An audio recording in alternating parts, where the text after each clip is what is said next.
Oh bravo. I don't know. Il est le seul. Il est unique. Bonjour à tous et bienvenue dans ce nouvel épisode de Y a-t-il un pilote dans l'écran, votre podcast préféré pour parler de séries télé et plus précisément de leur épisode pilote. Alors j'étais un petit peu malade ces derniers jours, j'ai un peu le nez pris, j'espère que vous ne m'en tiendrez pas rigueur. Ça s'appelle l'alcool. Non, j'étais vraiment malade. Non. Comme Ross et Rachel, ils s'engueulent souvent mais finissent toujours par se réconcilier. Pas sous la couette mais devant un bon pilote de série télé. Je parle de Mathias et Pierre. Salut les gars. Salut Jérémy. Bonjour. Qui est Ross et qui est Rachel? Excuse-moi, parce que là, c'est. Ouais, moi, Je n'ai pas envie de parler de tes introductions, mais là, c'est pas possible. Quoi. Bah écoute, si tu te sens l'âme d'une Jennifer, tu peux être Rachel, Pierre. Non, Moi, je pense que je suis plus Rachel que Ross, quand même. Ah ouais. Moi, c'est mon côté vieux paléontologue. Ça peut marcher. C'est peut-être ça. Et moi, de toute façon, je serai Chandler. Parce que je suis le plus drôle. Bah, de cette allons-y. Parce que tu fais la crêpe mieux que tout le monde. Oh là là, allez, Allez. ça Allez. part bien. Bonne journée à tous, merci d'être venus écouter ce podcast. Retrouvez-nous sur les bonnes plateformes. Donc vous l'aurez compris, cette introduction n'est pas anodine, on est là pour vous parler de l'épisode Friends Reunion. Alors on fait une petite entorse, parce que c'est vrai que d'habitude, normalement, on parle de pilotes de séries qui démarrent, mais là, bon voilà, ça a été quand même le gros événement, voilà, les retrouvailles, c'est combien? C'est 15 ans après, 25 ans après 17 ans après. 17 ans après. Donc de la fameuse équipe. Donc voilà, ils ont fait un épisode spécial pour HBO Max de 1h40. Donc on va parler de cet épisode, on va revenir aussi sur la série, on a revu le pilote pour l'occasion, donc ça va être aussi un peu voilà comment on aurait vécu à l'époque si on sortait de ce pilote, qu'est-ce qu'on en aurait pensé. Donc voilà, on va donc vous parler de tout ça. Et c'est également aussi la première fois qu'on parle d'une série qui est présente dans le générique de notre émission. Et oui, ça vous ne l'aviez peut-être pas remarqué, Pierre et Mathias. J'ai jamais écouté le générique de notre émission, donc je J'attends te quand fais même, confiance. D'ailleurs, un jour, je ferai un concours sur Twitter, genre si les gens retrouvent l'intégralité des extraits que j'ai mis dans le générique, ils gagneront rien du tout, mais ils auront quand même mon respect. Si, on trouvera des lots à faire gagner, évidemment. Super. Bon, bah écoutez, on va commencer par notre petite tradition habituelle. Pierre, tu vas nous lire le petit résumé proposé par HBO Max. Alors, c'est pas HBO Max, moi je l'ai vu sur Salto. Oui, du coup, par Salto. Excuse-moi, D'ailleurs, on mais- remercie Salto, du coup, parce que c'est vrai que l'épisode était dispo le lendemain même à 9h du matin, donc c'est quand même super cool. Et c'est gratuit pendant un mois si vous avez envie de le voir. Il suffit de s'abonner, c'est gratuit. Donc, Vous pouvez aussi vous abonner et le regarder toute votre vie, quoi. exactement. Mais comme on est comme Netflix, on n'est pas sponsorisé, on va pas se faire sponsoriser par Salto, je veux dire, tu vois. Et il faut ajouter qu'il sera disponible sur TF1 aussi à un moment donné. Ouais, Ça va à très, une très date mal, indéterminée, ça. ils ont dit. Dans 15 ans. Du coup, le résumé est très succinct. Hein. Les stars de Friends sont de retour sur le plateau mythique de la série, le plateau 24, dans les studios Warner de Burbank, pour une émission spéciale consacrée à la série tant aimée. Oui, très bien. Mais effectivement, alors moi j'ai vu ça, ça fait un petit moment qu'on attend ce truc quand même, parce que ça va être annoncé comme une espèce de truc vedette pour HBO Max. Et je crois qu'avec le Covid et tout, ils ont un peu lutté pour le mettre en place. Et là, on me semble que c'est un tournage très très Covid parce que c'est une sorte de talk show qui était fait en public et les mecs sont disséminés sur des tables dans un jardin. C'est un peu, c'est à la borderline ridicule. Ils sont tous masqués dans le public aussi. Exactement. Heureusement qu'ils n'ont pas masqué les acteurs, mais bon, donc c'est vraiment pour l'occasion, ils ont reconstruit les décors de la série. Je pense que c'est sur les lieux exacts. On peut voir qu'il y a 2-3, pour les fans de la série, il y a 2-3 différences avec, par exemple, l'étagère de télé de Joey et Chandler n'est pas la bonne. Des petits trucs comme ça qu'on peut voir, mais en fait, ils s'éternisent pas sur les décors, on voit ils sont juste dedans. Les acteurs sont très contents de retrouver les décors, ils pleurent, ils rigolent. Et après, c'est des interviews qui sont menées par James Corden, que moi, j'ai très peu de sympathie pour James Corden parce qu'il me fatigue en fait. Mais voilà. Moi, je l'ai découvert dans Doctor Who quand il jouait au football avec Matt Smith. Donc, T'as jamais regardé les carpool karaoké Non, parce que c'est déjà, je n'aime pas les voitures, moi, de base. Et, d'accord. et des gens Et le qui karaoké, conduisent et qui parlent en même temps, tu vois, ça me stresse un peu. Donc, non, j'ai pas grand intérêt à regarder cette émission. Son talk show, vous le connaissez pas? Je le connais, mais je m'en fous, en fait. Moi, je l'ai vu dans une série anglaise qui s'appelle The Wrong Man, où série anglaise qui est vraiment très drôle et où il était plutôt bon. Et moi, je suis comme Pierre, en fait, j'ai beaucoup de mal avec James Corden. Il a un talk show, lui, sur la côte ouest des États-Unis. Il est à Los C'est très Angeles. populaire, oui. C'est très Et populaire ce il qu'il est très fait. populaire, il est très très grand public et c'est vraiment, pour moi c'est vraiment trop cheesy et trop américain. Autant les talk shows new-yorkais, on sent qu'il y a ce côté un peu intello qui moi me satisfait, pas tout le temps mais globalement. Alors que là, vraiment, James Corden c'est la Bah, panacée c'est ouais, du c'est le late night 100%. Moi, ça me fatigue. c'est En bref, compliqué. ils ont choisi James Corden, je pense que parce que Mais c'est pour amener de la popularité pour les jeunes et tout ça. Et James Corden est très branché musique. Il fait beaucoup de choses. C'est lui Bah, qui présente les Tony Awards, par exemple. Enfin, il en a présenté quelques-uns. Il chante, il danse, il a ce côté très mais multicasquette.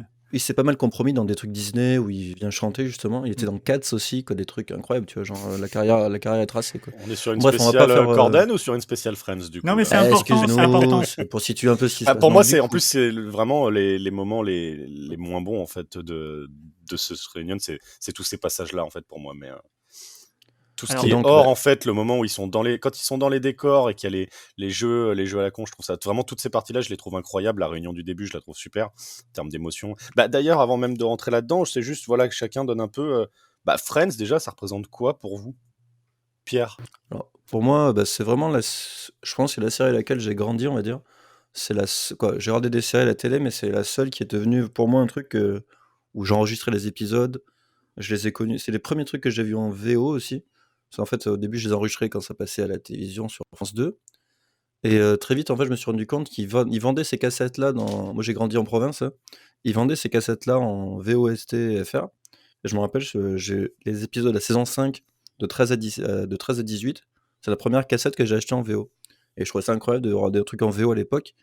Et après, du coup, bah, Friends, je l'ai connu quasiment qu'en VF jusqu'à la saison 6. Et après, j'ai commencé, en fait, j'ai eu des cassettes, donc j'ai commencé à redécouvrir la série en VO. Et j'ai mis un peu de temps à repartir après la saison 6, et ça, je les ai eus quand ça sortait en DVD. Et après, bah, je la connaissais, donc du coup, je me suis retrouvé en VO plusieurs fois en achetant tous les coffrets DVD. Et ensuite, je l'ai regardé plein de fois quand c'était sur Netflix. Et c'est un truc. Moi, j'ai grandi avec, je regardais ça avec mes parents. C'était mon truc de chevet, quoi. Et c'est vraiment, ouais, c'est une série qui me tient à cœur et que j'ai même plus de. J'ai pas trop de recul sur cette série parce que j'ai tellement grandi avec que ça reste un truc qui me. Bah, les gens en parlent assez bien dans ce truc-là. Moi, c'est vraiment le truc que je me rabattais dessus quand j'avais plus rien à regarder. Et j'ai toujours trouvé ça. Bah, j'ai jamais réfléchi à la qualité de la série autre que récemment, on va dire, parce que j'ai fait les comparaisons avec d'autres trucs qui sont sortis en termes de sitcom, mais à l'époque, c'était le truc que je regardais. J'avais pas de point de comparaison avec d'autres séries du même genre parce que je n'en regardais pas au final. Je sais pas si vous avez grandi avec vous aussi ou pas du tout, parce que. Alors, moi, en fait, je la regardais pas vraiment quand j'étais jeune. En fait, je regardais à la télé, mais un épisode par-ci par-là, toujours en VF. Je l'ai découvert très tard en VO. J'ai dû vraiment me les mater en VO avec Netflix, je pense, à l'époque. Et alors j'avais 18 ans, je crois, et j'ai offert l'intégrale à ma sœur en DVD. Donc c'était en 2004, et je crois que la série venait de se terminer. Donc j'avais offert l'intégrale des 10 saisons. Et c'est là que je les ai vraiment bingés. Je me rappelle pendant les vacances de Noël où je me suis fait les 10 saisons en 2 semaines. Avec mon pote Zam, s'il nous écoute d'ailleurs, coucou Zam. Et donc c'est vraiment la fois où je les ai vraiment regardés en entier, tous. J'aimais déjà la série, elle me faisait rire, mais j'étais pas fanatique. Ou ma sœur regardait beaucoup plus que moi, et en fait c'est vrai que je me marrais en regardant. Et par contre c'est vrai, quand je me suis tapé ces 10 saisons, ça s'est déroulé tout seul, quoi. Même si évidemment il y a plein de reproches qu'on pourrait faire à des parties de la série, notamment sur les dernières saisons, je trouve. Je trouve que ça se regarde très très bien. Après, non, voilà, c'est pas quelque chose avec lequel j'ai vraiment grandi. Je sais que ma copine est une fan hardcore de Friends, mais c'est genre, c'est limite, on est dans quelque chose de maladif, quoi. C'est qu'en gros, elle n'écoute pas de la musique à la maison, elle met les épisodes de Friends en fond, en fait, en VO, et elle peut les réciter, en fait. C'est assez effrayant parfois. Pendant le réunion spécial, là, on l'a regardé ensemble, et elle connaissait les répliques des bloopers. Donc là, on cantonne à des trucs que genre moi j'étais totalement perdu. Donc elle connaissait voilà tous les bêtisiers par cœur.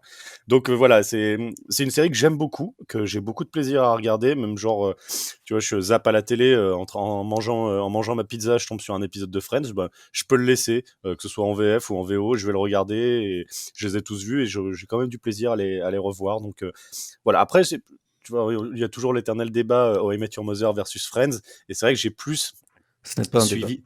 Bah, non, mais c'est pas que je préfère l'une ou l'autre en fait. C'est juste que How I Met Your Mother, je l'ai regardé vraiment sur la durée. Pour le coup, j'ai commencé quand ça a commencé et je l'ai regardé au fur et à mesure tout Peut-être au qu'on son long de fera sa sur vie. la fin le comparatif avec d'autres sitcoms, on pourra en parler Ouais, aussi, parce que enfin voilà. c'est Et toi, du il y en coup, a beaucoup. Mathias, si je dis pas de bêtises, t'es carrément le seul d'entre nous à avoir joué dans un Friends hors série, non? C'est ça, pour Game One, si je dis pas de bêtises même. Non, alors juste, moi je vais parler, parce que je suis vraiment un cas à part dans ce groupe-là, parce que je suis le plus vieux, et c'est là où ça va se sentir, c'est que quand Friends est arrivé sur les écrans, en fait, moi j'étais déjà à la fac, et j'étais dans C'était une fac. l'ORTF à ton époque, non? C'est ça? Ouais, c'est ça, exactement. Moi j'étais déjà à la fac, et à la fac de sport, et c'est vraiment la période où j'ai le moins regardé la télévision de toute ma vie, et je suis passé vraiment à côté. Et Friends, sans avoir regardé, j'avais un a priori en me disant c'est de la sitcom avec des rires enregistrés et tout. Bien plus tard, et quand je me suis intéressé vraiment à la télévision, à l'écriture et tout, je me suis rendu compte que c'était une absurdité de penser ça. Mais toujours est-il que je suis passé à côté de ce phénomène-là. Et c'est intéressant parce que pour boucler sur ce numéro spécial là qui est sorti, le Reunion Edition, on se rend compte que les Américains ont ce talent incroyable. C'est que plusieurs fois, j'ai eu les larmes aux yeux, alors que je n'ai pas un affect avec cette série-là. Et la scène d'intro, par exemple, direct, moi, je suis parti avec la larme à l'œil et je me suis dit, je suis en train de me faire avoir, en vrai. C'est parce que je connais pas ces gens-là, pas aussi bien que, par exemple, Pierre enfin d'autres gens. Et je me dis, alors que je suis super ému quand même. Et pourtant, on sait que c'est un truc qui est mis en scène, ça a été pensé avec on va faire rentrer machin, on va faire rentrer un tel et tout. Et ça fonctionne du tonnerre de feu et on se rend compte dans les témoignages qu'ils ont fait ça assez bien. Il y a eu pas mal de témoignages dans le monde entier, notamment en Afrique ou en Inde, et on sent que les gens ont un affect vraiment très très fort avec la série. Et je crois que c'est une des créatrices de la série qui l'explique le mieux et très simplement. Elle dit Friends, c'est la période de ta vie où en fait tes amis deviennent ta famille parce que tu as grandi et ces gens-là prennent cette place-là. Et c'est vrai que c'est ce qu'on ressent dans ce qui passe là au travers de cet épisode Réunion, c'est que c'est une famille et au sens vraiment fort du terme. Et même si on sent que c'est pipoté, que c'est un peu truqué, que c'est à l'américaine et tout, on sent que ça existe quand même. C'est pour de vrai, c'est pas tout faux. Et les passages avec James Corden, voilà, sont complètement antinomiques de ça. C'est-à-dire qu'on n'est plus dans la famille, on est dans le show. Mais heureusement, le montage fait qu'on passe souvent de l'un à l'autre et ça permet vraiment de respirer. Ouais, Pierre. Bah, si on peut encore reparler un peu de cet épisode spécial pour. Après, on parlera plus de Friends, ça me semble peut-être un peu plus intéressant. L'épisode spécial, moi, pour les trucs avec Corden, je m'en fous en fait. Ce qui m'a un peu déçu, c'est de voir tous les acteurs secondaires qui sont traités avec une phrase et dégagés. Ça, je trouve ça un peu dommage parce qu'il y avait quand même outre les guest stars, il y avait quand même toute une galerie de personnages qui étaient Ah, y a pas Paul vraiment Rudd, hein, donc sympas. déjà à partir de là, moi j'ai failli éteindre la télé, quoi. Bah, Paul Rudd, en même temps, tu sais, il est chez concurrence, il est plutôt un produit Disney maintenant avec Marvel, donc Quand même, je c'est pense quand pas même la qu'ils ont. série qui l'a fait connaître, quoi. Non, mais tu vois, genre Tom Selleck, il aurait pu dire autre chose que ce petit truc. Et non, mais moi, c'est des petites déceptions comme ça. Après, moi, là où j'ai vraiment eu des petits sursauts d'émotion, parce que moi, je m'en fous un peu de les voir, tu vois, se retrouver. C'est vraiment quand on commence à voir des images un peu inédites de. Moi, c'est vraiment la séquence où ils font leur danse, là, très connue, dans la fontaine, là. Voir les rushs de ce truc-là, avec une petite musique mélancolique, ça m'a foutu un coup, mais genre. Tu sais, c'est vraiment. Moi, je suis retombé en enfance, que j'ai fait matin, effectivement, les mecs, ils avaient 25 ans, ils faisaient n'importe quoi, ils s'en foutaient, et je vois ça, et je disais, mais c'est incroyable d'avoir quoi. Le culte qu'a suscité Friends, tu sais, t'es une mise en perspective de ces trucs-là, moi, ça m'a foutu, genre. Ouais, je sais pas, il y a un côté vraiment. Ouais, je suis pas jusqu'à pleurer, mais c'était. Je sais pas, c'est vraiment. Enfin, c'est des anciens rushs, on a vu des bloopers, on a vu des trucs. Mais là, il y avait 2-3 trucs que j'avais jamais vus, et ça m'a foutu vraiment un petit coup, genre. Ouais, donc toi, par Ouais, exemple, qui étais quand même très calé sur la série, t'avais jamais vu, par exemple, de making-of ou de coulisses de J'ai tournage. vu des T'avais vu les making-of. bloopers, mais... J'avais vu il y a des épisodes comment ça s'appelle? Des sortes de mise en situation où ils te montraient comment c'était tourné et tout le bordel que c'était, il y a un petit extrait là qui le montre aussi où c'était vraiment délirant, quoi. J'avais vu beaucoup de bloopers, mais j'avais pas vu, par exemple, bah, ce truc de danse là, j'ai jamais vu ça en fait. Il y avait le clip qui avait été tourné avec The Rembrandts là, où il y avait plus de danse et tout, mais c'était un truc en studio. Mais j'ai jamais vu ce truc-là, je ne l'avais jamais vu et ça Quand on les m'a voit sortir de la fontaine, trempés à la fin, ouais, mais ça avec c'est, les assistants qui ramènent les serviettes et tout, c'est vrai que c'est des images assez folles, surtout que c'est un générique qu'on connaît tous par cœur, quoi. voilà et La je musique, trouve tout. petite déception, moi, je trouve que, tu vois, en fait, ils commencent à visiter un peu les locaux. Après, je pense que c'est des trucs qui ont été recréés, donc c'est un peu artificiel. Mais il manque des images d'archives de vraiment comment ça se passait en arrière-plan, en fait. Ça, c'est un truc que j'aurais aimé voir. Après, c'était peut-être pas le propos, là, c'était vraiment très, très américain. Et c'est un petit truc qui m'a manqué. Après, bon, voilà, c'était juste mon point de vue à moi sur ça. Oui, Mathias? Ouais, il y a un truc pour les gens qui sont pas à fond dans la télé, les tournages et tout, et je trouve qu'il est super intéressant, c'est justement la façon dont c'est tourné. Là, en voyant le studio, on comprend que tous les décors sont au même endroit, c'est-à-dire qu'on peut passer d'une pièce, qu'on peut passer du café à la chambre ou à l'appartement, tout ça c'est au même endroit, que c'est tourné devant un vrai public. Et il y a des images qui sont complètement dingues où on voit le public qui se fait chauffer et on voit que dans le public, il y a une ambiance, mais qui est complètement incroyable, à tel point que la créatrice, à un moment, dit une chose qui est géniale, en fait. C'est qu'il y a un épisode où donc Monica et Chandler se retrouvent au lit et ils n'avaient pas prévu, en fait, c'est l'épisode fin de saison, ils n'avaient pas prévu de faire une romance entre eux. Et la réaction du public est tellement folle quand ils se retrouvent à Londres, chacun dans le lit, qu'ils se sont dit, en fait, il faut qu'on fasse quelque chose par rapport à ça. Et je trouve ce qu'elle indique à ce moment-là, c'est un truc qui est très très fort et qu'on peut pas imaginer. Et quand on met un peu les mains dedans en termes d'écriture et tout, on se dit que c'est rigolo parce que c'est quasiment interactif et que Bah, il y a c'est deux trucs comme ça. Quand tu parles d'interactivité, il y a un truc super intéressant, c'est quand on les voit, je crois que c'est un tournage du premier épisode de la saison 6, on voit un micro-rush de ça, où le mec, en fait, il cherche la bonne blague pour le jouer. ouais. Et je pense Ouais, qu'il et il teste. instantanément, et derrière, il lui pose sur le tournage, et il Ouais, la ça, je ressort. trouve. Je trouve ça incroyable, quoi. Ça, je pense que c'est là où Friends, après, on peut rentrer on parlait vraiment de Friends. Moi, vraiment, ce qui fait Friends, je trouve, c'est au-delà des certaines qualités d'écriture, c'est vraiment la qualité des acteurs, parce que c'est des mecs qui sont franchement, dans cet exercice-là de la sitcom, qui sont vraiment au-dessus du lot, quoi. Moi, c'est toujours ce qui m'a marqué, c'est, tu vois, même Matt LeBlanc, qui est pas non plus un acteur incroyable, parce qu'on l'a vu dans d'autres trucs, et franchement, Matt LeBlanc, il a fait Friends, et c'est tout dans sa vie. Tu vois, c'est un mec qui a fait Friends, après il a fait Episodes, où il joue Matt Il a LeBlanc. fait Joey, surtout Il a fait avant Joey, aussi. ça, Avant. c'est, Et ça j'ai pas envie d'en dans parler. épisode, il joue Matt LeBlanc. En Ouais, fait, non, toute sa voilà, carrière, mais c'est ce qu'il dit d'ailleurs lui-même dans le Reunions. Il dit quand il revoit la série, il se rend compte qu'en il fait, arrive il pas. sait pas jouer. C'est parce qu'en fait, il joue pas, il était lui-même. En fait, il était juste Matt LeBlanc, sauf qu'il s'appelait Joey. Et voilà, et en fait, le mec, c'est un escroc, en fait. Il l'assume Mais totalement. non, mais je trouve que même lui, je trouve vraiment Joey. Après, moi, c'est pas mon personnage. On pourrait parler des personnages préférés, tout ça. Moi, je me reconnais pas dans Joey. Mais je trouve qu'il y a vraiment une alchimie entre ces mecs-là, que je trouve qui est bien véhiculé dans cet épisode de Réunion là. On sent vraiment que c'est des mecs ils avaient trouvé un truc et ils étaient dedans. Et je pense que le casting fait la série parce que au-delà du fait que oui, il y a des trucs comme ça. Je pense qu'il n'y aurait pas eu cette alchimie de base. Ça aurait pas attiré des stars dedans. Ça aurait pas. Mais Je trouve vraiment toute l'explication d'ailleurs du casting, je trouve ça aussi super intéressant. Je te repasse juste la parole après Mathias. Et j'ai trouvé, bah, pareil, moi ça a été vraiment une découverte tout ça. Effectivement, bah, la scène dont tu parlais, Mathias, avec la réaction du public face quand Chandler et Monica, on découvre ils ont couché ensemble.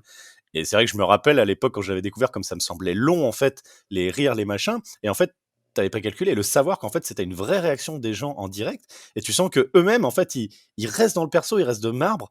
Et t'as quand même, je sais pas, ça dure 20 secondes, 30 secondes presque. C'est extrêmement long sur une scène comme ça, sur de la télévision, un rire enregistré enfin, on est sur des applaudissements là carrément. J'ai trouvé ça super. Et aussi la partie casting où là, bah, justement ils expliquent comment ils ont fait tout le casting à l'époque.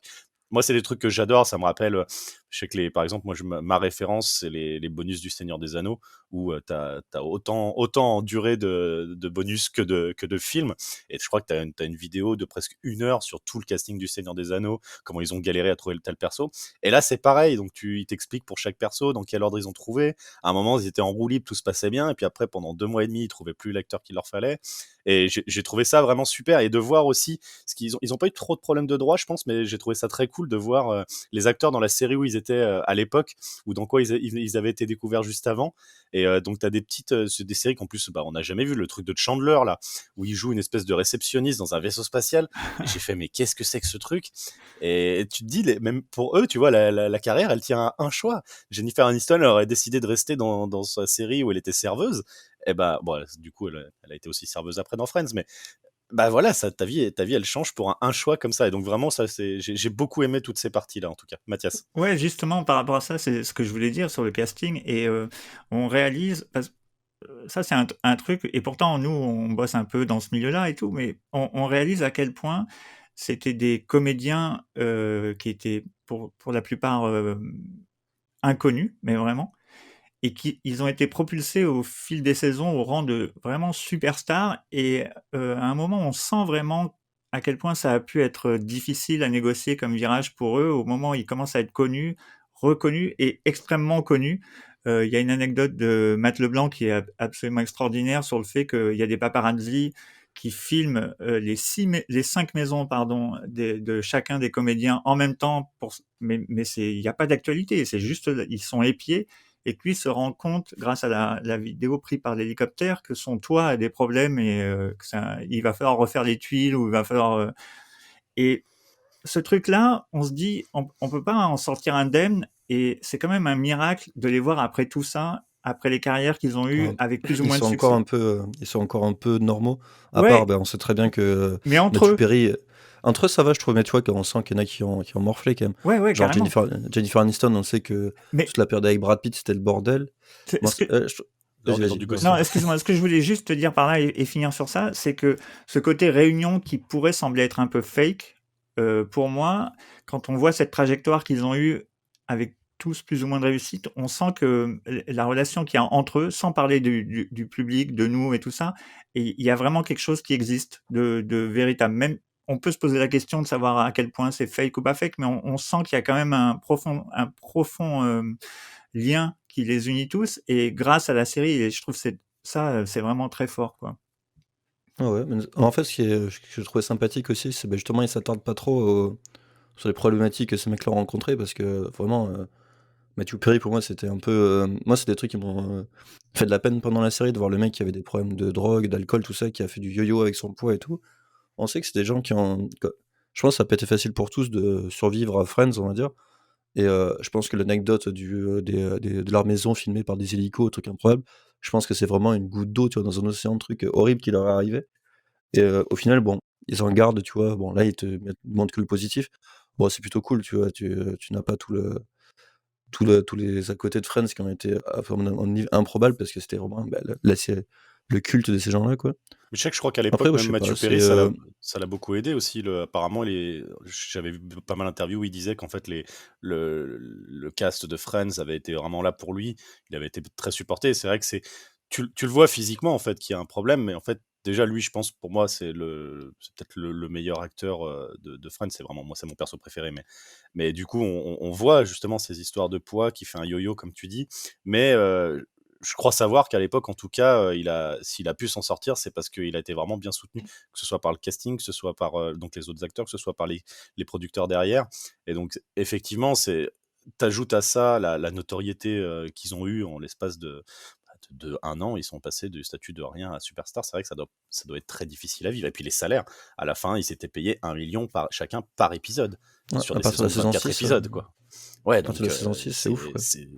je veux dire, enfin non, c'est pas scandaleux, c'est mérité. Il y a eu d'autres séries où c'était le cas, hein. Chaque Big Bang Theory, c'est la même chose, je crois, hein. Donc, mais on va pas parler de Big Bang Theory, Pierre, t'inquiète pas. Non. Excuse-moi, je t'ai coupé la parole, mais du coup, c'est vrai que c'est... Non, mais c'est, je vais rien de plus à rajouter sur ça. Après, pour parler un peu, on peut resituer un peu. Donc Friends, à l'époque, ça sorti en 94, je crois. Le pilote, au final, c'est, alors l'épisode, honnêtement, tu le revois aujourd'hui, je pense que moi, je ferais: «Qu'est-ce que c'est que ce truc?» Mais en même temps, c'est tellement ancré dans des codes de sitcom qui sont des codes des années 90, qu'au final, je pense que c'est très compliqué de se reprocher aujourd'hui. Ça se fait plus, ce genre de truc, je veux dire, les sitcoms d'aujourd'hui existent plus vraiment. Ça existe encore, Big Bang Theory? Désolé, mais Ça s'est je ne sais. arrêté Non, c'est fini. l'année dernière ou il y a 2 Ouais. ans, je crois. Ok. Il reste certainement des sitcoms, mais il n'y en a aucune qui a retrouvé une notoriété comme Friends, How I Met Your Mother, Big Bang Theory, Seinfeld, un peu à côté. Mais Je vois pas Seinfeld, de c'est trucs un aussi. succès très américain pour le coup. Non, mais je vois pas des trucs, parce que Seinfeld, moi je suis très peu connaisseur. Je vois pas de trucs qui ont émergé depuis 5-10 ans. Je pense qu'on est passé à autre chose et ce format-là, peut-être qu'il reste des choses aux États-Unis qui ont beaucoup de succès. Mais je ne vois plus de trucs comme ça. Honnêtement, à l'époque, moi, le pilote, je l'avais trouvé. Comme tous les gens qui ont regardé Friends à mon époque, j'ai pas commencé Friends par son pilote, donc je l'ai redécouvert par la suite. Donc c'est très compliqué de se projeter sur le pilote, mais en même temps, quand tu le vois, il est vraiment assez. Il pose tellement bien les bases de la série Tout est déjà là, hein. que ouais, tout est là. C'est le côté, la relation Ross-Rachel, qui est vraiment le truc central. La relation, j'allais dire, Joey et Chandler, qui est essentielle pendant les premières saisons. Les personnages, ils sont tellement bien posés, c'est vraiment le pilote, je trouve qu'en termes d'écriture, il est parfait, mais en fait, tu sens que vu qu'ils avaient galéré à trouver les acteurs, ils ont eu pas mal, je pense, il y a eu beaucoup de temps pour le peaufiner, ce pilote, et pour faire des tests. Et au final, je trouve que ça reste en format un peu ancien, tout ça, mais il est vraiment parfait. Après, quand tu le compares avec d'autres pilotes, alors j'ai pas vu le pilote de Big Bang Theory, mais je vais le comparer au pilote de How I Met Your Mother, qui est, pour moi, je trouve aussi parfait, en fait. Je déteste How I Met Your Mother, attention, hein, mais je trouve les pilotes. Après, pour faire un petit comparatif avec How I Met, je trouve que How I Met, c'était pas tourné en public, en fait. C'était tourné, après ils diffusaient l'épisode à un public qui le regardait en différé. Et je trouve on sent la différence entre les deux séries. C'est que ça, c'est très bien expliqué dans ce petit truc. Les mecs, ils avaient un défi de faire rire le public, quoi qu'il en coûte. Et limite, je trouve que ça se sent. Ils ont une manière de jouer qui est un poil différente et peut-être plus impliquée. Et il y a le côté un peu théâtre, non pas quoi. Comment il s'appelle l'acteur de Ross, là, David Schwimmer, il est un peu. Je pense que lui, c'est un peu plus. Il se prend un peu plus pour un acteur de tête, tout ça, mais je trouve que ça se sentait dans le show. Ils avaient vraiment un truc de jeu et de te faire rigoler quoi qu'il se passe. Et les scènes elles sont extra. Matthew Perry disait qu'il était, il était genre même pas bien s'il n'arrivait pas à faire rire le public, il se sentait pas bien et genre il n'arrivait pas à endormir la nuit quoi. C'est Et quand du même coup, ouais, fou. c'est super intéressant parce que tu vois des épisodes comme ça qui sont la construction des blagues, la construction de leur jeu, tout ça, est faite pour t'amener à rigoler directement en fait. Et il y a pas c'est une série où il n'y a pas de jeu de montage, il y a pas de trucs comme ça. Ce qu'a fait How I Met Your Mother. Parce que How I Met Your Mother, c'est plus monté en fait. C'est Mais totalement dans le montage, ouais, je pense, ouais, ouais. mais pour le coup, ça joue Et beaucoup avec ça. ça, c'est un truc que forcément Friends n'a pas pu faire.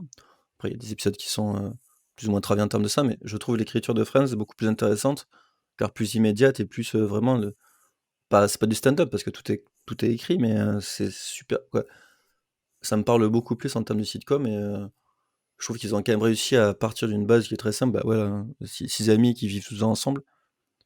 C'est une série qui a su construire des trucs tellement délirants autour de Brandy, de trucs comme ça, que moi je la trouve vraiment. Bon, après, tout n'est pas bon dans Friends, hein, mais c'est vraiment. Je trouve qu'elle a atteint des sommets de comédie qui sont quand même extraordinaires, quoi. Genre, saison 3, saison 4, il y a des trucs, moi, que je revois aujourd'hui et ça me fait toujours vraiment mourir de rire, quoi. Genre, Toi, Mathias, du coup, tu t'as revu le pilote pour préparer ce podcast, Ouais, pardon, pour préparer le podcast. Du ouais. coup, alors parce que t'as comment vu 10 tu l'as, saisons. comment tu l'analyserais là maintenant? Non, mais c'est exactement ce qu'a dit Pierre. Enfin, c'est en termes de technique, c'est absolument parfait, quoi. Toutes les bases sont posées. On comprend clairement, même s'il y a pas mal de personnages, en fait, on comprend clairement les enjeux de chacun. Et on a juste qu'une envie, c'est de savoir comment tout ça, ça va évoluer, quoi. Et c'est limpide. Après, dans l'épisode réunion, il y a un truc c'est pareil, Pierre t'en parlait, et que je trouve qui est très impressionnant, c'est que les épisodes semblent légers et faciles, et on se rend compte derrière qu'il y a un travail d'écriture et de comédie qui est vraiment très très poussé. Et notamment, tu parlais de David Schwimmer, on voit qu'il a des gags qui sont des gags de l'ordre du burlesque, où quand il essaye d'enfiler son pantalon en cuir, il se met une propre claque à cause de la crème, du lubrifiant. Et ça, il explique bien, enfin, c'est Matt Leblanc qui explique que cette claque-là, il l'a répétée pour qu'en public, ce soit quelque chose qui paraisse naturel, enfin, que ce soit un événement, alors que c'est travaillé. Et je pense que quand le public regarde une série comme Friends, il doit pas se poser ces questions-là de savoir est-ce que c'est travaillé ou pas, mais je trouve ça intéressant de comprendre que effectivement c'est pas un hasard si c'est drôle et si ça marche. C'est que c'est Bah, ça, vraiment le fruit d'un travail qui est autant des comédiens que de l'écriture. L'écriture fait quelque chose, mais là, on se rend compte que les comédiens peuvent porter un texte, qu'une ligne de dialogue, ça peut sembler complètement con, mais qu'une fois qu'elle est jouée et interprétée par ces comédiens-là avec les intentions qu'ils ont, ils peuvent vraiment la transcender. Et ça, je trouve que c'est vraiment bien montré et que c'est intéressant. Et dans dans le pilote, on sent ça, on sent qu'il y a une énergie, une vitalité qui est. Après, moi, j'ai une petite déception sur l'épisode spécial, là. C'est qu'en fait, dans Friends, bon, effectivement, t'avais des mecs comme Schwimmer qui étaient vraiment dans la recherche, tout ça, et qui bossaient peut-être plus. Et je trouve qu'ils insistent pas assez sur le côté absolument brillant de Matthew Perry, qui était un mec qui te sortait des trucs. De prise en prise, il allait dans quoi, il avait son texte, mais il faisait des impros qui ont souvent été gardés parce que le mec, il était juste drôle, en fait. Et même Matt LeBlanc, des fois, il a rajouté des petits trucs qui sortaient un peu du cadre un peu policier de Friends. Et ça a été gardé souvent dans la série. Et ça, je trouve qu'il ne mentionne pas assez l'apport de ces mecs-là au show. Après, moi, c'est très bizarre, Friends, parce que j'ai beaucoup plus d'affect pour les 3 personnages masculins que pour les 3 personnages féminins qui m'ont toujours. C'est pas que je les aime pas, c'est juste que. Voilà, c'était pas. Moi, quand j'étais gamin, j'étais Je amoureux veux de dire que tu Courtney Cox t'identifies pas à Rachel? C'est bizarre. En fait, c'est les personnages féminins m'ont jamais dérangé. J'ai jamais trop compris Phoebe tout en acceptant tout ça. Mais en Euh, même temps, c'est logique en soi. C'est que du coup, les personnages te semblent tellement réels que forcément, tu vas t'identifier à ceux qui te sont le plus proches. Donc, c'est logique que toi, en tant que mec, tu t'identifies forcément plus facilement à ces personnages-là parce que tu vas, tu vas retrouver quelque chose de toi-même un petit peu dans chacun, en fait. Parce qu'on se considère tous un Chandler ou un Ross, mais en fait, on a tous un petit peu de chaque personnage. Bon, je suis pas un dragueur comme Joey, hein. On n'est pas tous des beaux gosses non plus comme Joey. Mais voilà, je pense que les personnages, tous sont tellement bien écrits qu'on a toujours un truc qui nous permet de nous identifier à chacun d'entre eux. ah, sur un truc, c'est que moi, Friends m'a appris des trucs en termes de sexualité, par contre. Il y a des épisodes que je ne comprenais pas quand j'étais gamin. Genre, quand il parle de l'orgasme, quand il parle de trucs. Il y a des épisodes où Joey il ne peut pas aller, quoi, il ne peut pas faire de sexe, et du coup, tu comprends qu'il s'est juste occupé de sa meuf. J'avais absolument pas compris à l'époque ce que c'était. Forcément, tu fais quoi? Et c'est assez drôle avec le recul. En fait, ça, c'est aussi des. Regardez, alors c'est vraiment, si vous nous écoutez, si vous avez jamais vu Friends, regardez-le en VO, parce qu'il y a des trucs qui sont limite, pas salaces, mais qui sont borderline sexuels en VO qui ont été complètement effacés de la VF. Ça, c'est vrai. Il y a beaucoup de blagues qui ont été aseptisées et tout ça, et c'est très dommage parce que ils se sont permis 2-3 trucs où tu fais ah ouais, d'accord, bon, c'est une énorme chaîne, c'est NBC, mais de temps en temps, ça flirte avec des trucs un peu. Et moi, c'est vraiment Bah, c'est vrai ouais, que pour c'est vraiment l'époque, plaisir. c'était une série qui parlait quand même beaucoup de sexe au final, alors que c'est pour une audience Ah, quelque mais chose de grand public, à heure de grande écoute, dans l'Amérique Friends, ça Amérique de parle que de l'époque. sexe, ça, Ouais, Friends. en fait, c'est que ça, hein. Ouais, et d'autant que c'était diffusé sur une grande chaîne, donc autant dire que la censure, enfin, c'était un truc. Ah, ça devait être scruté dans tous les sens, Voilà, Friends. c'est ça. Mais, Et non, d'ailleurs, ils dans ont réussi. l'épisode Réunion, on voit, il y a un running gag entre Matt LeBlanc et David Schwimmer sur justement, il y a une allusion hyper salace et David Schwimmer, je sais plus le terme exact qui est utilisé, et David Schwimmer s'en défend. Je crois que c'est une histoire d'os. Non, mais En, ça, c'est pas un vrai truc de la série, parce qu'au final, en disant qu'il il est joue avec son os, en paléontologue. fait. Je sais plus. Bah, tu vois, je me suis Il posé dit. la question. Oui, parce que Non, bonheur en anglais. Ouais, c'est ça. non, C'est la ouais, trick. The Ouais. bone. Boner. Bah, du Bon. coup, c'est vrai que moi, j'ai revu le pilote il y a 30 minutes avant d'enregistrer, hein, donc vraiment, c'était à chaud. Magnifique. Et alors vraiment, moi, ce qui m'a choqué, c'est vraiment, Pierre, tu l'as déjà dit en soi, mais à quel point les personnages sont déjà là, en fait, tous. Et c'est vrai qu'il y a plein de séries où tu sens, même au I Met, par exemple, où tu as le personnage de Barney qui est réécrit rapidement au fur et à mesure de la Saison 1. première saison. Et là, non, en fait, tout ce qui fait l'essence de ces personnages est déjà là, en fait. Que ce soit Lisa Kudrow, enfin Phoebe complètement perchée, même si elle est plus dans les trucs ésotériques, j'ai l'impression dans le pilote qu'après.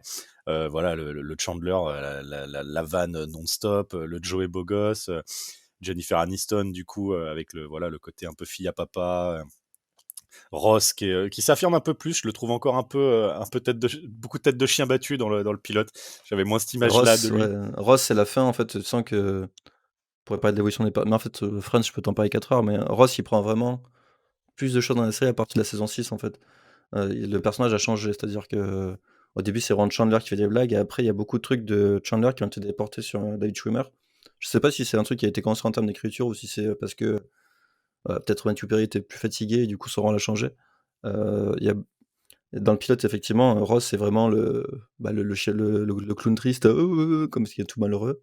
Matthew Perry, il est extraordinaire quoi, dans les saisons 1, 2, 3, c'est incroyable. Quoi.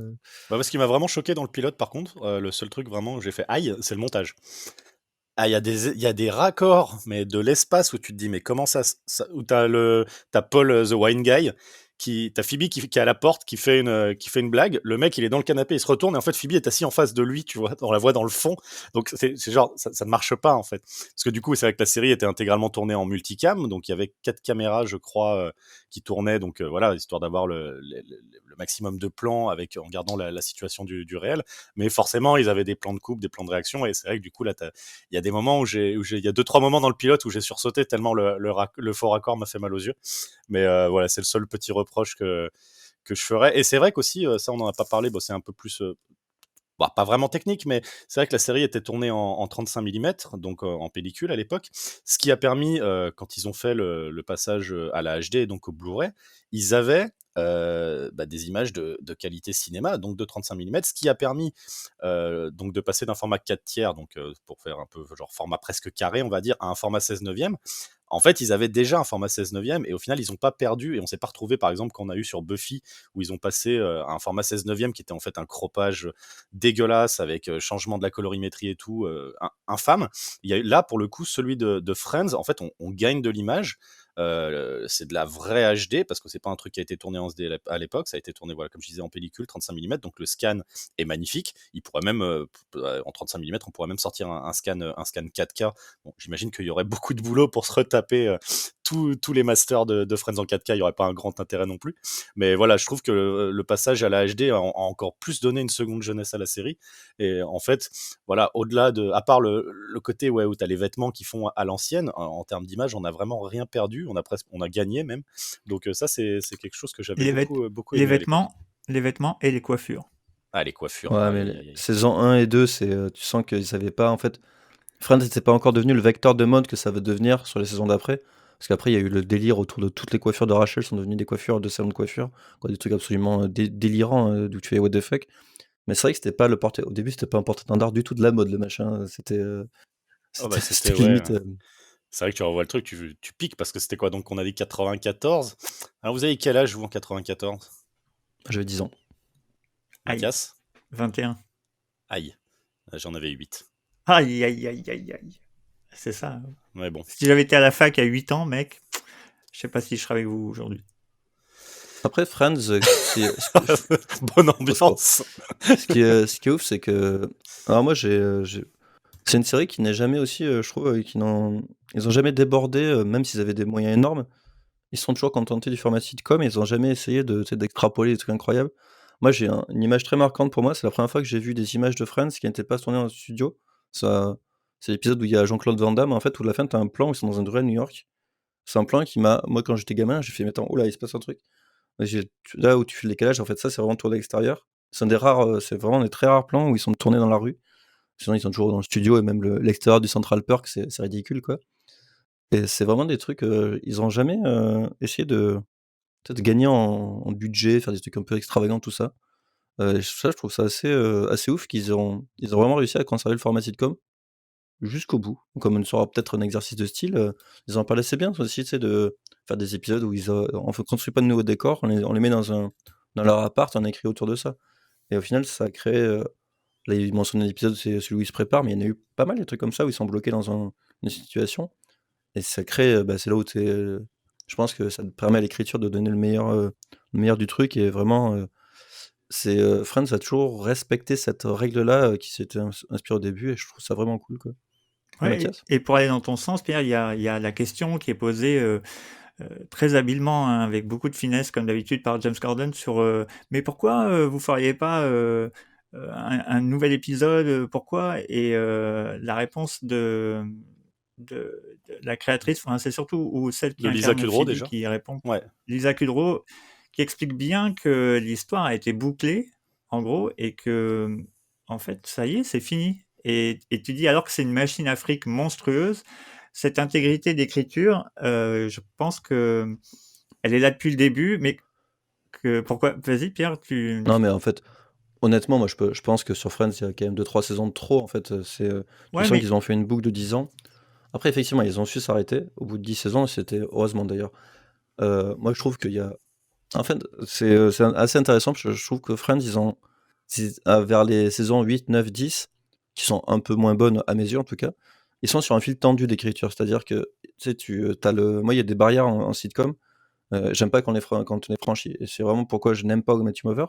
C'est-à-dire que tu prends tes personnages et à force de rajouter des backstories et des anecdotes sur tes personnages, tu les contredis complètement. Et ça, c'est un truc qui m'insupporte dans How I Met Your Mother parce que je trouve que la série n'a aucun sens en fait. Au bout d'un moment, moi j'aime bien avoir des personnages consistants. Et c'est là où Friends, même s'ils ont rajouté beaucoup de sous-couches avec tes personnages et avec des petits travers, j'ai fait ça quand j'étais jeune, j'ai machin, et du coup ça te crée des trucs. Je trouve ils n'ont jamais dénaturé complètement leur personnage au point de trahir leur propre série en fait.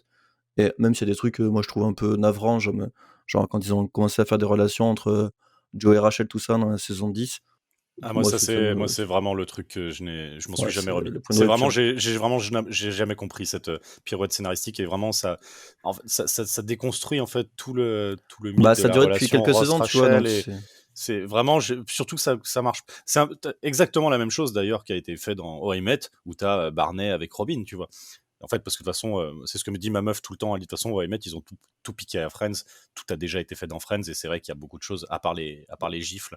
Euh, tu sais bien qu'on en a parlé Ouais, pas mal oui. de fois. En Mais fait, du c'est vrai coup, que c'est vrai que ça, tu How I vois, Met, typiquement, t'as vraiment.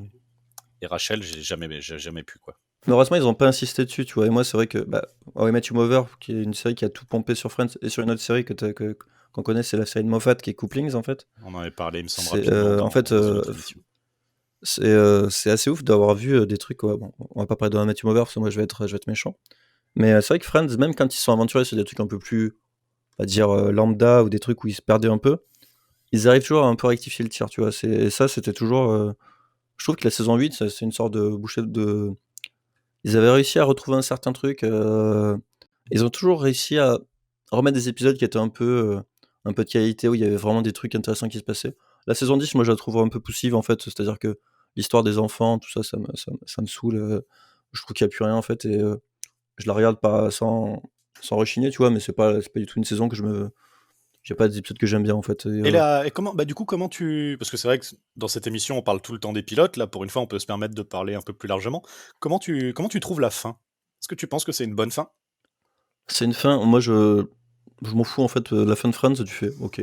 C'est en fait, tout est résolu, c'est ce que dit le mec, en fait, un des créateurs, je crois que c'est David Crane, qui dit, au final, c'est Friends, on était tellement populaire qu'on n'avait pas le choix de faire on devait faire une fin, où tout le monde est heureux. Bah, je peux comprendre ça parce qu'il y a tellement de gens qui regardaient, tu vois? Genre 25 millions de personnes qui regardent et tout ça, et parce que moi, c'est bizarre parce que j'arrive pas à me rendre compte ce que ça représentait pour des gamins, tu vois? Friends, moi, c'était pas non plus mon truc, qui me rassurait, tu vois? Genre, j'aimais bien regarder ça. Mais et quand il dit qu'ils se sont sentis obligés de faire une fin où Ross et Rachel sont ensemble, Monica et Chandler ont des gamins, Phoebe sera contente, bon après Joe on n'en parle pas, mais c'est parce qu'il a eu une série après qui était dramatique. Mais moi je la comprends. Après je trouve que la fin elle marche tout à fait, a un peu trop peut-être porté sur, résoudre toutes les histoires de Friends, mais au final c'est ça que t'attendais. Après, le Je dernier pense qu'il épisode, se moi serait je fait insulter, en fait. Tu pouvais pas, typiquement, comme il dit, si Ross et Rachel ne finissaient pas ensemble, ça aurait été un scandale. Il se serait fait insulter par tout le monde. Je après trouve que c'est elle vraiment a été bien reçue, tu vois. C'est vrai que tu peux comparer, par exemple, avec la fin de Game of Thrones, là, récemment, non mais oui, qui a scandalisé tout le monde. c'est de Moi, la ça fait merde, partie, oui, pour mais moi, des séries qui, t'as une vraie fin et t'es pas déçu. Il y en a qui diront c'est une fin facile, mais en même temps, fallait le faire. Et je trouve que moi, je m'en contente et voilà, ça finit bien. C'est pas une série, c'est une série joyeuse, c'est une série qui te donne envie de rire, qui te donne envie de passer un bon moment. Et je vois pas pourquoi t'aurais laissé en suspens des choses. Moi, vraiment, j'aime beaucoup cette fin. Elle est simple, elle marche. Elle est mieux que les dernières saisons en soi, donc je suis content qu'ils aient vraiment réussi à faire une fin qui me contente. ah oui, c'est pas des épisodes que je regarderai, tu vois? La toute fin. Parce que moi, je suis vraiment en fait, je trouve que Friends, il y a un point culminant qui est, je dirais, peut-être la saison 5 pour moi, où il y a des trucs que je préfère. Mais il y a vraiment une période de grâce, je trouve, qui est saison 2, 3, 4, 5. Là, c'est incroyable ce qui se passe dedans. Après, je trouve que ça c'est plus compliqué. En fait, moi, c'est vraiment, je trouve que Friends dépend beaucoup du personnage de Chandler. Et quand il commence à être un peu plus, quand il commence à être un peu plus effacé et tout ça, je trouve que la série, perd un peu de sa saveur. Elle reste très bien, hein, parce qu'il reste beaucoup de choses à faire et le cast est plaisant dans son ensemble. Mais, passé la saison 6, moi j'ai un peu plus de mal avec, pas mal de choses. J'ai radé aussi beaucoup les épisodes. Mais voilà, je trouve que vraiment, ils ont jamais réussi à retrouver les trucs, qu'il y avait dans la je crois que c'est saison 3 ou 4, il y a des épisodes qui sont juste, celui où il joue au foot américain là. Ah, Mais celui-là, mais exceptionnel toute ma cet vie, je peux le épisode. repasser quoi. Genre, c'est tellement con, c'est tellement simple en plus. Il y a un mec qui dit ça là, c'est, merde, c'est qui? C'est, je vais y arriver. Il y a un acteur qui parle à un moment de la série dans la Friends Réunion. Kit Harington. Exactement, putain, Ouais. cet abruti de Kit Harington, qui est pas un grand acteur, qui dit qu'ils Ah, arrivaient à c'est trouver la des violence gratuite, quoi. Je me dis, t'as fait quoi? excuse-moi, C'est je parce que l'aime pas, t'aimes pas les loups? T'aimes pas les murs? j'aime pas les chiens battus et non mais qui dit que c'est vrai, effectivement, avec des 2-3 trucs et 2-3 machins, le cast arrive à te faire mourir de rire et au final, l'épisode où ils jouent au foot, bah, c'est juste des mecs qui jouent au foot. Mais c'est juste parfait, quoi. Genre, tu regardes ça, tu es mort de rire. C'est tourné sur un espèce de pauvre studio, de 2 mètres carrés. C'est parfait, quoi et c'est une des rares séries, quoi. C'est une rare sitcom, qui arrive à faire ça. Tu vois, Seinfeld, j'aime beaucoup, mais c'est complètement différent en termes d'écriture. C'est n'a quoi C'est c'est très new-yorkais, Seinfeld, très ouais, américain, quoi. c'est juste de la Mais blague, du coup, limite tu du vois, stand-up, quoi. c'est bien, je pense que tu relances sur Kit Harington parce que j'aimerais bien revenir là-dessus sur l'épisode Réunion, du coup. Euh, Moi, vraiment, ce que je disais tout à l'heure, la partie retrouvailles, vraiment l'introduction, je la trouve vraiment phénoménale. Ça a été vraiment très bien fait. On sent que c'est sincère, ils se sont pas croisés avant et tout. Donc la prod a vraiment très bien géré les arrivées des uns après les autres, les retrouvailles. On les voit chacun découvrir le décor pour ensuite se retrouver. Vraiment, toutes ces parties-là, je les trouve folles. Effectivement, quand on a les petits guests qui viennent, même si c'est un peu triste, Tom Selleck, le voisin du dessus, etc. Ça, c'est très cool. Par contre, alors moi, les interviews sur le fond gris, là, j'ai pas compris. Surtout qu'en plus, ils te vendent avant, ils avaient fait un tweet où tu avais la liste de tous les guests. C'est une escroquerie sans nom. Genre, on te met BTS, donc BTS, le groupe de K-pop. Les mecs, ils Ça dure parlent 4 pendant minutes. 20 secondes. Il y a tout le groupe qui est là et il y a que celui qui sait parler anglais qui parle. Et t'es là, mais en fait, pourquoi? Tu peux enlever toutes ces parties d'interview. Kit Harington, tu vois, moi j'ai rien contre Kit Harington, hein, en soi, et c'est vrai qu'au final, c'est celui qui dit un des rares trucs à peu près intéressants dans le truc. Mais qu'est-ce que ça vient faire là? À la rigueur, tu peux être plus David intelligent, Beckham. tu vois, tu peux parler. Non, mais David Beckham, j'ai même pas envie d'en parler, tu vois, mais là, on est au niveau zéro. Mais au moins, Kit Harington, tu vois, tu pourrais faire un truc, genre un petit comparatif entre le succès de Game of Thrones avec le succès de Friends, tu vois, t'aurais pu essayer de tourner ça de manière intelligente. Là, ça n'apporte rien. Et t'as la pauvre Reese Witherspoon, qui est pour le coup est la seule meuf qui a joué dans la série et qui est interviewée en mode facecam comme tous les autres qui en fait n'ont pas du tout. Elle est mise en valeur de la même façon que BTS ou David Beckham, et donc tu ne comprends pas. Donc pour moi déjà vraiment tous ces trucs là ça doit dégager, vraiment ça n'apporte rien. James Corden qui retourne faire du football avec Matt Smith dans Doctor Who, parce que c'est pareil, c'est le niveau zéro. Le défilé de mode là, j'ai trouvé ça mais pitoyable. Que C'est fait genre Justin Bieber? Justin Timberlake, Justin Bieber en Spoutnik, là, patate. T'es là, non mais qu'est-ce qui se passe? Pourquoi? T'imagines, en fait, c'est un peu la même chose que j'avais eu dans la dernière saison de Lost, où t'as tous les espèces de flashbacks qui en fait n'en sont pas, et ça m'a toujours attristé, en fait, tout le temps perdu par épisode qu'ils auraient pu mettre à autre chose en résolution dans Lost. Bah là, c'est pareil, tout le temps perdu dans le Friends Reunion avec tous ces trucs qui n'apportent rien, Le c'est très seul dommage. guest sympa, je trouve que c'est le truc de Lady Gaga qui m'a fait Oui, rire, moi. mais ça parce que c'est Voilà. bien fait, tu vois. Et puis t'as un clin d'œil avec l'épisode où justement où t'as je sais plus comment on dit, Ah ouais, non, mais ces chanteurs là. Donc ça c'est très cool, ça c'est bien fait. Et c'est un vrai moment intéressant. En plus c'est tourné dans le studio. Non, vraiment pour moi tout ce qui est dans le studio avec que les mecs qui se rappellent les anecdotes, genre d'avoir si le seul truc que je retiens de Corden c'est Jennifer Aniston qui raconte qu'elle était en gros crush avec David Schwimmer et réciproquement.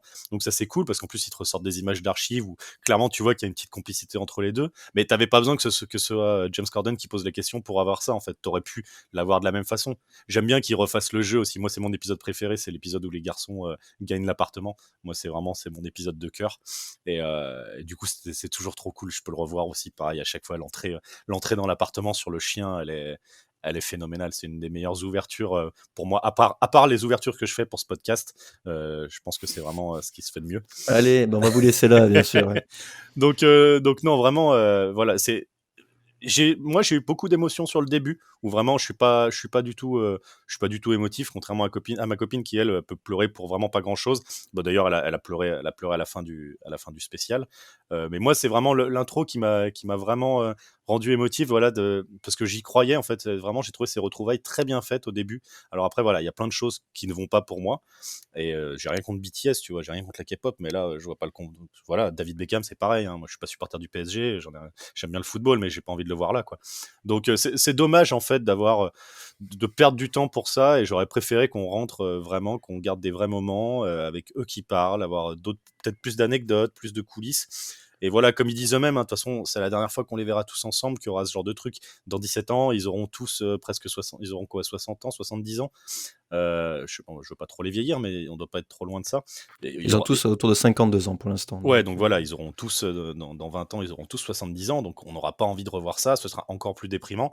Déjà, il y a pas mal de gens qui ont dit: «Ah, mais ils ont vieilli». Bah oui, oui, c'était il y a 20 ans, évidemment qu'ils ont vieilli. Qui n'a pas vieilli? Bah, ils ont fait de la chirurgie esthétique. Bah oui, mais ils sont pétés de thunes, évidemment s'ils ont le choix de paraître plus jeunes, ils font ce qu'ils veulent de leurs sous, déjà. Moi, c'est plus les dents, c'est les dents de Matthew Perry, moi, qui m'ont fait mal. Elles sont trop blanches, ça ne marche pas. Donc soit c'est des fausses, soit il va Non, trop mais sur le moi, tartrage, quoi. effectivement, ils auraient pu enlever tout un panel de ce Friends de Réunion là pour vraiment donner des images d'archives un peu inédites parce que je pense qu'ils en ont à foison. Et j'aurais préféré limite des interviews un peu croisées avec des images d'archives où le mec réagisse à des trucs et ça aurait été beaucoup plus intéressant. Et moi, mettez-moi 3 heures d'images d'archives de Friends Ah où ben t'as ça des me va très bloopers, où t'as bien. des trucs. Mais ça aurait été. En fait, j'aurais préféré, je trouve, tu vois, le petit épisode où on voit le petit extrait de tournage où on voit où t'as le mec, t'as l'impression qu'il a pris 50 grammes de coke, il est en train de chauffer le public. Ça, je trouve ça génial parce Il est que taré, le chauffeur de salle, ouais. mais tu sens que c'était un truc, mais c'était absolument. Moi, je connaissais des gens à l'époque qui étaient allés voir un tournage là-bas et il m'a dit, mais c'était le délire en fait. Genre, c'était absolument incroyable. C'était un truc de la saison 6 ou 7, je crois. Et mais apparemment, c'était n'importe quoi le machin. C'était fou, ça gueulait dans tous les sens. Ça, tu le ressens, mais tu le vois pas en fait. Moi, j'aurais bien aimé genre, faire une journée typique de tournage ou comment ça se passe tout ça. Ou je sais pas, un vrai truc making of quoi. Et je trouve ça a forcément été fait 50 fois à la télévision américaine. Ce Fred, c'était tellement du culte que ça existe déjà, je pense. Mais pour un truc qui est Friends de Réunion, ça c'est un peu trop genre. Effectivement, on s'en fout de voir David Beckham qui dit moi j'aime bien l'épisode comme ça. Ouais, ok, Alors moi, il y a merci. un truc, du coup, c'était marrant, ça m'a rappelé, je sais pas si vous vous rappelez, à l'époque, dans les sitcoms, bon, ça se fait plus trop maintenant, mais t'avais toujours, ou dans les séries en général, t'avais toujours un épisode dans la saison où en fait, je pense qu'il fallait qu'ils économisent le budget, où les acteurs partaient en vacances, et Oui, en ils gros, appelaient ça le l'épisode, bottle, le l'épisode bot, bouteille. l'épisode bouteille. Et donc, en Ouais. gros, était constitué de plein d'extraits de choses qui s'étaient passées dans des Ah non, épisodes ça précédents. Ah c'est les non. épisodes best-of ça. Ouais, les épisodes best-of. Ah Où en pardon, C'est de la gros, merde ça. je pensais que tu parlais des épisodes où ils ont plus de budget et il faut qu'ils... Non, non, non, je parlais pas. Non, non, je parlais pas de ça. Non, non, c'est vraiment avant, ça se faisait beaucoup dans les séries. Seinfeld le faisait. Où voilà, en fait, la moitié, même les trois quarts de l'épisode, c'était des extraits d'anciens épisodes. Je pense que c'était voilà pour les vacances ou pour économiser un peu de sous.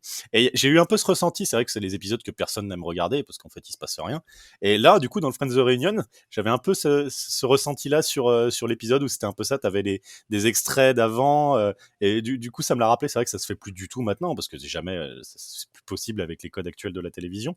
Mais j'ai eu un petit plaisir de me rappeler cette époque un peu perdue de la série télé où on pouvait se permettre de faire un épisode entier constitué d'extraits d'anciens épisodes. Donc voilà, l'escroquerie du show américain dans toute sa splendeur. Donc ça, ça m'a fait marrer. Donc bon après, et puis j'ai bien aimé aussi les lectures de textes quand ils relisent des scènes et qu'ils le rejouent autour de la table et qu'en plus c'est monté en parallèle avec les vraies scènes d'époque où tu sens qu'ils sont capables de rentrer tout de suite dans leur personnage, mais instantanément. Notamment Lisa Kudrow et David Schwimmer, ils sont juste phénoménaux. Vraiment, tu passes de l'un à l'autre et t'arrives même plus à savoir est-ce qu'il est maintenant ou est-ce que c'est dans l'épisode. J'ai trouvé ça vraiment, vraiment très cool. Et je pensais même qu'à la fin, tu vois, ils allaient faire genre une fausse scène. Ils allaient conclure sur un truc comme ça, ou genre ils allaient faire une mini-scène de retrouvailles, vraiment une vraie fiction, comme si Bah, c'était C'est bien qu'ils l'aient pas fait en soi, mais non, je c'est bien, m'étais dit mais qu'ils allaient le faire. le bémol de ce truc-là, c'est que Friends de Réunion, au final, ouais, c'est sympa, mais au final, ils auraient pu faire un truc tellement plus travaillé que c'est très très simple et ça correspond très, je trouve, à l'ère du temps, c'est-à-dire, on va pas se faire chier, vas-y, on met deux trois extraits, on s'en bat les couilles. Les mecs, ils sont là, ils sont interviewés par un connard et tu fais bon, ok. Et en fait, c'est sympa parce que t'as plaisir à revoir ces mecs-là. Mais franchement, il y a aucun. Sans la nostalgie du truc, ça marcherait pas du tout. Et c'est pas du tout une émission qui. Je trouve que c'est sous-produit. Ouais, c'est vraiment triste en fait de voir ça. Moi, ça fait plaisir de les revoir, mais c'est triste de voir qu'ils ont pas. Ils s'en foutent en fait, tu vois, ils ont pas travaillé quoi. Les créateurs du show, je trouve que quand ils parlent de ça, c'est intéressant, mais vas-y, dis-en plus quoi. Parce que c'est des mecs qui ont des. D'ailleurs, c'est ouf, quoi, ces mecs-là. Pourquoi vous avez créé une série comme ça quoi, vous venez d'où, quoi? Et ils sont juste là, on a créé le truc. Tu fais, d'accord, qui êtes-vous? Et donc, bon, ils parlent un peu, mais je trouve que ça. Ouais, c'est pas assez travaillé, quoi, ça manque de profondeur. Après, c'est pas du tout le propos du truc. Là, c'est vraiment un truc pour attirer des gens sur HBO Max, donc au final, je pense pas que le but soit de faire un machin un peu passionné sur Friends. Ouais, c'est juste remontrer les acteurs, on est content et voilà, et ciao, quoi. Puis c'est vrai que c'est quelque chose on n'a pas trop parlé au final. C'est à quel point la série est, en- est encore un carton actuel en fait, et les gens continuent de la regarder encore et encore et encore, la nouvelle génération. Bon, je sais qu'il y avait eu pas mal de, je sais plus, c'était il y a 1 an ou 2 où il y avait des articles qui étaient sortis, à quel point en fait Friends finalement c'était une série raciste, Ouais, homophobe et c'était machin. Bon, raciste, c'était ouais, c'est des gens de toute façon anti-gros, tout ça. qui comprennent rien à rien. On va pas rentrer dans ces détails. Mais toi, par exemple, Mathias, qui est le plus ancien, le plus rompu d'entre nous aussi au code de la télévision, tout ça, comment t'expliquerais en fait le succès encore actuel de cette série et qu'elle puisse encore parler à une audience contemporaine? Bah, c'est ce qu'on a dit depuis le début, c'est que c'est le fruit d'un Bah, dis-le travail. si ma question elle t'emmerde, hein. Non, non, c'est pas ça, c'est que ça prouve à quel point ça a été travaillé au cordeau, quoi. C'est un travail de malade qui a été fait. Et l'écriture, les blagues sont vraiment extrêmement drôles.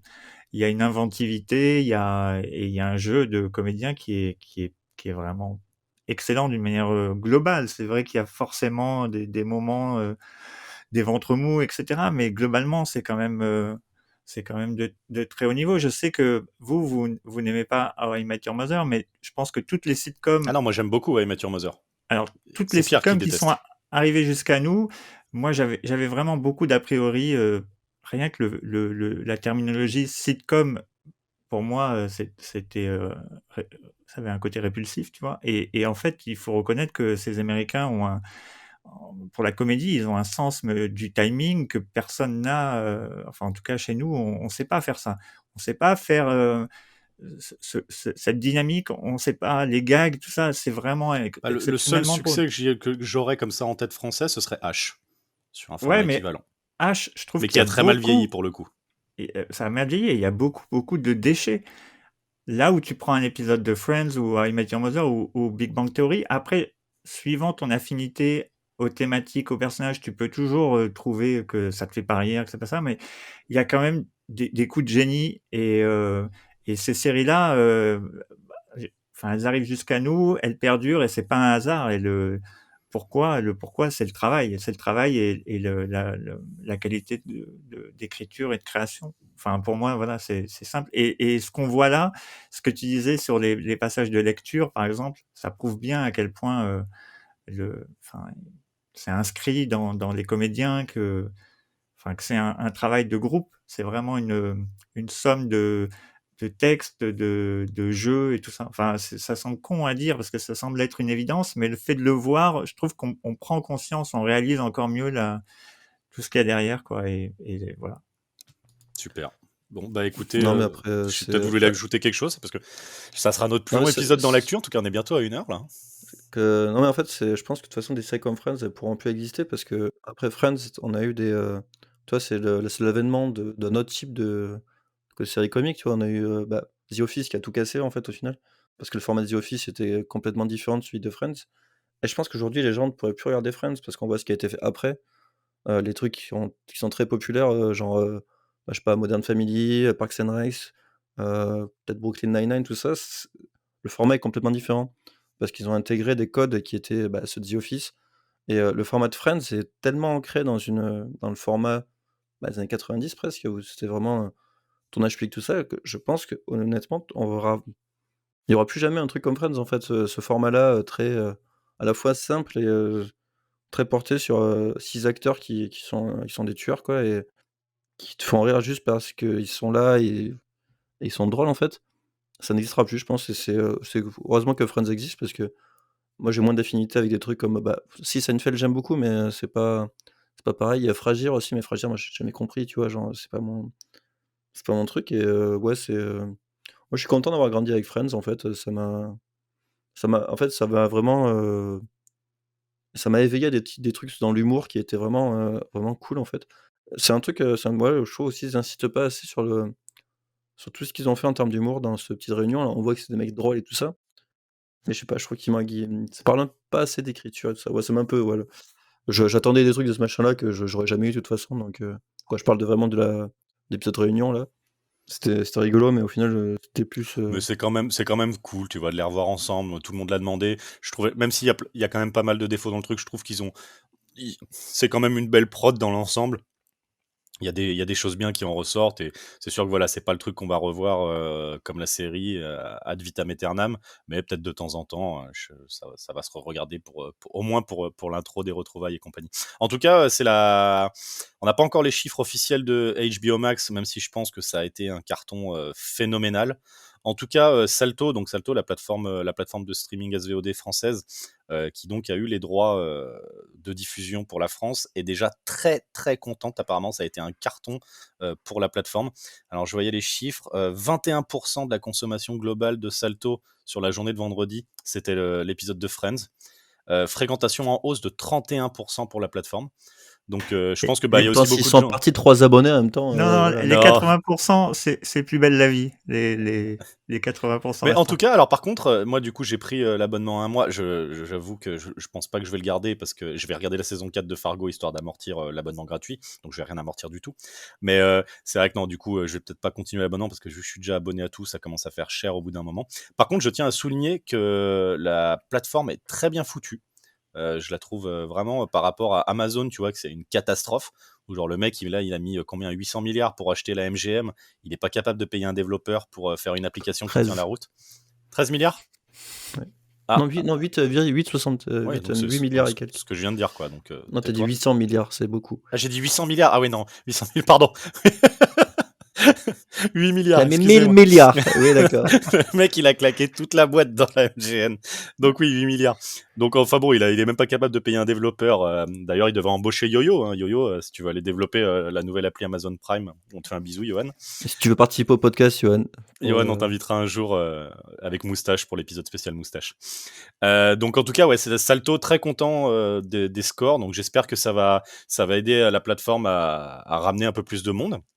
Donc tant mieux pour eux et vraiment chapeau à la plateforme parce que l'appli est très belle et c'est très agréable de naviguer dessus. Et j'ai vu en plus que Pierre, toi qui voulais regarder, ils ont tout le remake français de Luther dessus. Donc je sais que tu voulais regarder cette série. Donc voilà, Alors ça, ce sera coupé au montage parce que je refuse de parler de l'existence de ce truc-là.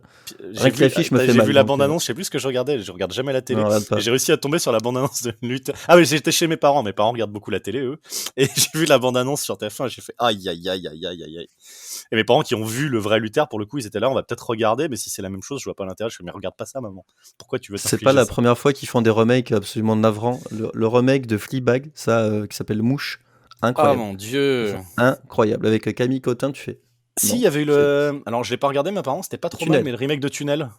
Non, c'est de la merde. C'était quoi aussi, C'était hein. dans le tunnel sous la Manche, du coup, entre la. Exactement. Ouais. C'était avec Clémence Poésy, un acteur anglais, et bah non. Il y avait le bureau qui était avec François Berléand en Ricky Gervais. Qui a duré qu'une saison malheureusement, donc le remake de The Office. Peut-être on fera une émission spéciale remake un jour, on n'a jamais fait encore ça. Ça peut être un thème. Peut-être pas. En tout cas, du coup, j'aimerais terminer voilà, au-delà de Friends, parce qu'on a beaucoup parlé de Friends, là ça fait 1 heure, mais si vous deviez choisir une autre sitcom à rire enregistrée, je dis pas sitcom, hein, voilà, que vous auriez envie de faire découvrir à nos auditeurs, une chacun, allez-y, et rapidement pourquoi. Pierre. Voilà, comme ça, je ne sais pas. Tu vas trouver. Honnêtement, à rire enregistré. Ouais, enfin rire enregistré ou en direct, quoi, mais avec des rires dans l'émission, quoi. Sitcom à rire, je sais pas comment ça s'appelle, mais. Bah, Seinfeld, parce que c'est la seule que je vois. J'aurais pu dire Le Prince de Bel-Air, mais je connais pas assez, donc. De cette période-là, moi, c'est Friends et Seinfeld, et c'est tout, en fait. Donc, Seinfeld, qui est un peu plus. Ouais, c'est beaucoup plus new-yorkais, c'est beaucoup plus peut-être un télo, un On vous plus conseille vieux d'ailleurs au aussi, puis- passage le podcast en 4 parties des gens de Wheel of Capture Mag Series, sur ouais. Wheel of Series. Ils ont fait un podcast en 4 parties sur Seinfeld qui est juste incroyable. Bon, après, eux, c'est des puits de science, hein, donc on peut les écouter parler pendant longtemps. Mais leur épisode sur Seinfeld est vraiment génial. Et du coup, ça m'a donné envie de revoir la série que je n'ai pas vue depuis quand j'avais Canal Plus chez mes parents étant petit. Là où j'ai découvert d'autres sitcoms. Mathias, une sitcom, toi, Harry? Oui, moi j'ai découvert très très tard Big Bang Theory et je regrette pas du tout. Je trouve que C'est je Pierre qui va trouve être que content. d'autant que qu'il y a vraiment plein de choses qui sont dans la série et qui sont pas forcément évidentes, notamment l'autisme, la façon dont il parle de l'autisme, et je trouve que en fait pour avoir entendu de longs podcasts sur l'autisme, quand on voit le personnage de Sheldon et la façon dont c'est traité, c'est absolument brillant. Et autant, par exemple, on sait que Lisa Kudrow dans Friends, c'était la caution un peu, justement, des gens un peu lesbiennes, un peu décalées, un peu... Et ben là, je trouve que c'est une façon super intelligente et maligne d'aborder des thématiques qui sont un peu... euh, comment dire, qui sont un peu mises de côté par les grands médias, et je trouve que voilà, c'est intéressant. Non, je suis absolument pas d'accord là. T'es pas le là pour coup, donner ton moi- avis. On va Ouais. demander à Si, chacun de donner le non, sien. Big Bang Theory, je trouve que c'est une insulte à toute la communauté geek, moi. Et c'est un truc qui me fout hors de moi. En Oui, fait, mais là, cette c'est pas ce que dit Mathias. Non, Il mais parle c'est du pas du tout personnage Je ce de que sais, la Sheldon, représentation. Sheldon. Sheldon est intéressant, ils ont fait même une série qui s'appelle Young Sheldon. Non, mais je connais tout ça, mais je trouve même ça, je n'accepte pas en fait. Je Ce n'accepte n'est rien pas un même débat, moi. Pierre. J'ai Ouais. demandé à Si, c'est un chacun de débat. Il faut donner tout- sa série. Donc toi, tu as choisi tu me laisses Seinfeld, parler. tu n'as même pas été capable d'en parler. Mathias, lui, au moins, il est capable de dire pourquoi il a choisi Big Bang Theory. Maintenant, c'est mon tour. Et donc moi, je vais juste conseiller. Alors pour le coup, c'est vraiment très pas connu. Et c'est la même période que j'ai découvert Seinfeld sur Canal. C'était Spin City. Spin City avec Michael J. Fox qui suit. J'ai hésité à la prendre dans notre épisode sur les séries politiques. Donc c'était une sitcom à rire enregistrée ou en direct, je ne sais pas, qui se passait à la mairie de New York, si je dis pas de bêtises. Donc où tu avais un maire complètement allumé, tu avais Michael J. Fox qui était un peu son directeur de cabinet ou quelque chose comme ça, et c'était une série que j'adorais. C'est malheureusement la période où Michael J. Fox a été diagnostiqué de la maladie de Parkinson, et donc il a dû quitter la série à la 4e saison, je crois, et c'est Charlie Sheen qui arrive en saison 5 et 6. Donc il reprend pas son rôle, hein, il est un nouveau personnage. Et donc voilà, j'adorais Michael J. Fox. Quand j'étais gamin, j'adore toujours Michael J. Fox, hein, forcément Retour vers le futur. Mais j'aimais beaucoup cette série, elle me faisait beaucoup rire. Et même les saisons avec Charlie Sheen sont aussi très drôles. Mention spéciale vraiment au maire, je me rappelle plus le nom de l'acteur qui jouait le maire, mais il était très très drôle également. Donc voilà, Spin City, je pense que c'est assez difficile à trouver maintenant. Là, j'ai jamais vraiment vu rediffusé ou disponible sur n'importe quelle plateforme. Mais voilà, j'en garde un très bon souvenir, et si j'ai l'occasion un jour de les remater ou de vous en reparler un peu plus en détail dans le podcast, je n'hésiterai pas. Les amis, écoutez, bel épisode spécial en tout cas, hein. On sort un peu des clous dans l'actu, mais on reste dans l'actu. Mais voilà, on n'a pas parlé d'un pilote pour une fois, on a parlé d'un spécial Friends The Reunion. Je pense qu'on fera la même chose. On va un peu sortir des clous. Ce sera en fin d'année. Il va y avoir le retour de Dexter pour une saison 9 que personne n'a demandé. Et je pense qu'on fera un peu la même chose pour le pilote de cette saison 9. Oh mon Dieu. Même si ce n'est pas un pilote d'une nouvelle série, je pense que c'est quand même, ça peut être rigolo de faire sur une série qui s'est arrêtée il y a quoi? Ça fait 5 ans maintenant que c'est arrêté, Dexter? Je m'en fous. Et du coup, on fera. Plus, En tout non? cas, moi j'ai envie de le faire, donc on le fera, c'est sûr. Je vous donne pas Beaucoup vraiment plus, votre hein. avis. Beaucoup plus que Beaucoup 5 ans, plus à que mon ça? avis. Mais... Ah ouais, ok. Mais donc voilà, Dexter revient, il est désormais bûcheron dans le Larzac, et j'ai hâte de voir ça. Mais bon voilà, on espère en tout cas que cet épisode spécial vous a plu. Nous, en tout cas, on a eu beaucoup de plaisir à retrouver nos amis de Friends. Et Non, s'il y a 2-3 personnes qui pourraient commenter sur leur rapport à Friends aussi, c'est un truc intéressant parce que en France, en tout cas, les gens, quoi, il y a tellement d'expériences différentes avec Friends. Tu vois, c'est vraiment des trucs qui sont assez intéressants, je trouve. Après, bon. pourquoi Friends a changé vos vies, ouais. Donc voilà, vous pouvez nous laisser un petit message en commentaire sur SoundCloud. Vous pouvez également nous laisser un petit message sur notre réseau social Twitter préféré. On vous le rappelle, on est disponible à peu près partout. SoundCloud, Spotify, Apple Podcasts, Google Podcasts, YouTube. Nous avons atteint la barre des 10 abonnés, je crois, si je dis pas de bêtises sur notre plateforme. Donc voilà, écoutez, envoyez-nous un message, laissez-nous un petit cœur, un pouce bleu, un retweet, ce que vous voulez, ça nous fera toujours plaisir de nous lire. On a toujours Damien qui continue de commenter pour mon plus grand plaisir, comme ça je peux lui répondre pour mon plus grand plaisir également sur SoundCloud, c'est toujours très Et cool. le nôtre. et le nôtre, et le vôtre. Les amis, Mathias, Pierre, merci beaucoup. Merci à toi. Vas-y. Je vous retrouve très bientôt pour un nouvel épisode. Et puis, vous trois, vous deux, comme disent si bien les produits laitiers, vous êtes mes amis pour la vie. À très bientôt. Oh. Au secours. Adieu.